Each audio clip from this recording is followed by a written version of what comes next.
To mark the occasion, KPTV's Tony Martinez and photojournalist Mike Heinrich combined historic and current photographs. Together they paint a picture of Portland's past and present. In 1907, Portland was a city full of optimism. With the success of the Lewis and Clark Exposition, city leaders created the Rose Festival to build on that momentum.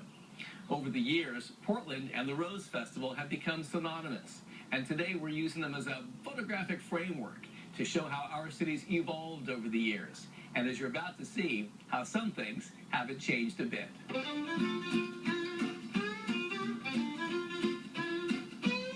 One of the most timeless ways people have celebrated from the beginning of civilization is with processions or parades, and of course we're famous for our parades.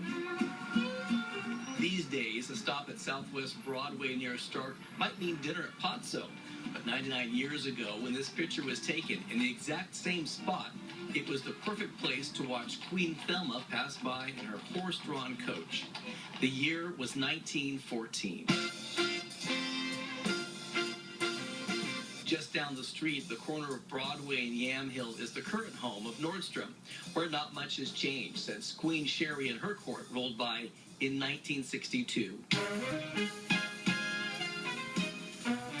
But during the Rose Festival of 1949, that exact same corner was home of the Orpheum Theater and almost unrecognizable, except for the streetlights, which are still a perfect match.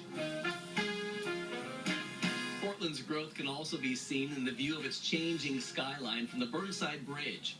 The Burnside has also been the preferred route across the Willamette for the Grand Floral Parade for the past 30 years, just as it was in this snapshot from 1957. In 1926, they built what was called Multnomah Stadium, which is now Jelvin Field. Starting in 1927, the Grand Floral Parade was actually staged right there in the middle of the arena. The floats would all be laid out, the bands would be there. Tons of people came and sat and watched. It wasn't even like a parade. It was just like this exposition of floats.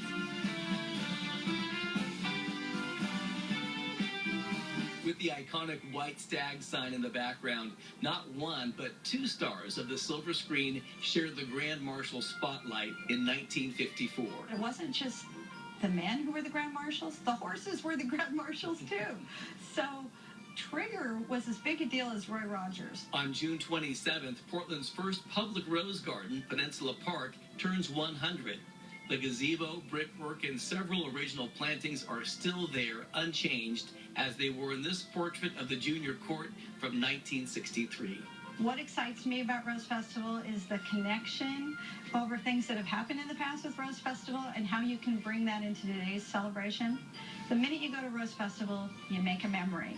And the minute you make a memory, you start a tradition. And so meeting that tradition is the challenge of making a great event. And I think that's what we've managed to do for 106 years, and I think that's why people keep coming back. Tony Martinez, Fox 12 Oregon.